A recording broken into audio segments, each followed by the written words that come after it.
राजपूतानी गाथा के तन पर, राजपूतानी गाथा के तन पर वो स्वाभिमान का जेवर था, मरते दम तक नहीं रुका वो सूर्यवंश का तेवर था। जीवन में ये अमर कहानी, जीवन में ये अमर कहानी अक्षर अक्षर गढ़ लेना, और शौर्य कभी सो जाए तो महाराणा प्रताप को पढ़ लेना, शौर्य कभी सो जाए तो महाराणा प्रताप को पढ़ लेना।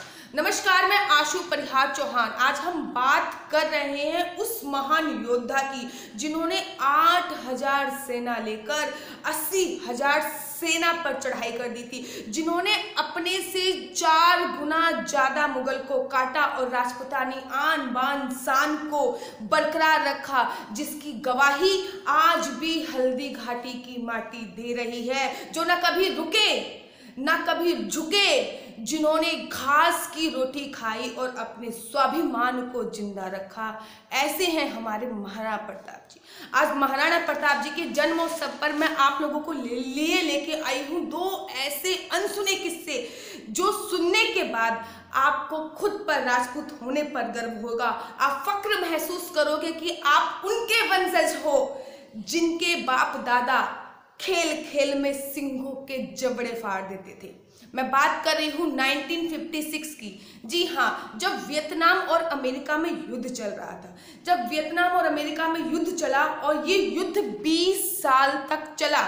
जब ये युद्ध 20 साल तक चला और 20 साल के बाद जब वियतनाम ने विजय प्राप्त करी, तो एक पत्रकार ने वियतनाम के राष्ट्रीय अध्यक्ष से पूछा कि आप इतना छोटा सा देश होकर आपने कैसे अमेरिका जैसे विशाल देश पर विजय प्राप्त कर ली। तब उन्होंने कहा कि मैं अपना आदर्श उनको मानता हूँ, मैंने उनकी जीवनी पढ़ी है, मैंने उनका चरित्र पढ़ा है कि जिनको पूरा हिंदुस्तान नमन करता है। जी हाँ, मेरे को जब युद्ध चल रहा था हमारे यहाँ पे, तब मैंने महाराणा प्रताप की जीवनी पढ़ी थी।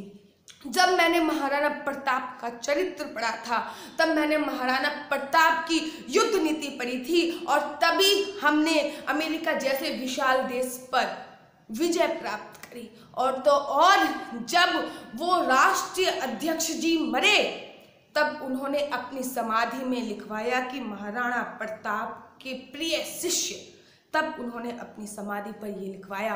कालांतर में वियतनाम के विदेश मंत्री जब भारत आए, तो प्रोग्राम के हिसाब से पहले उनको लाल किला दिखाया गया, फिर कुतुब मीनार दिखाया गया, गांधी जी की समाधि दिखाई गई।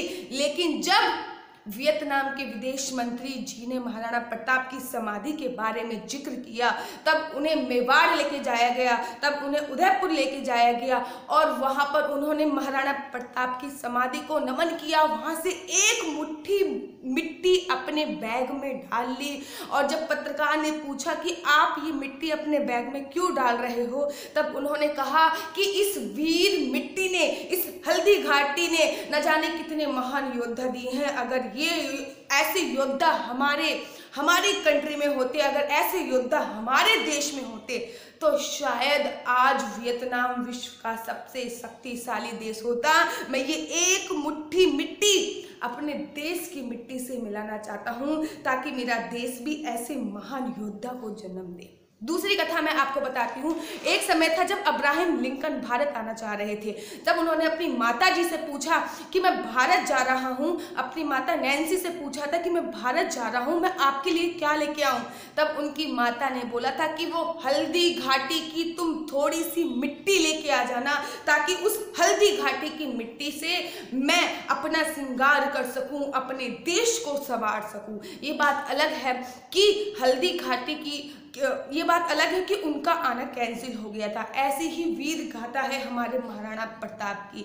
आपको पता है कि दूसरा पार्ट मैं इसका जरूर बनाऊंगी, और उसमें मैं महाराणा प्रताप से जुड़े संबंधित अनसुने सत्य आप लोगों के सामने लेके आऊंगी। आपने उनके घोड़े के बारे, चेतक के बारे में बहुत सुना होगा, लेकिन मैं आपको बताऊंगी कि उनका एक हाथी भी था। वो भी इतना वफादार था कि जब उस हाथी को पकड़ा गया, राम प्रसाद उसका नाम था, जब उस हाथी को पकड़ा गया तो 18 दिन तक उस हाथी ने अकबर का दाना भी नहीं खाया। 18 दिन तक उस हाथी ने कुछ नहीं खाया, और 18 दिन तक ना खाने के बावजूद, खाना ना पीना नवाने के बाद उसका देहांत हो गया। ये थी उसकी वफादारी। तब अकबर ने बोला था, जिसके जानवर, जिसके पशु भी इतने वफादार हों, वो इंसान कितना वफादार होगा। इसके बारे में और तथ्य मैं दूसरी वाली वीडियो में बनाऊंगी। जय महाराणा प्रताप, जय राजपूताना। महाराणा प्रताप के जन्मोत्सव की आपको बहुत बहुत शुभकामनाएं।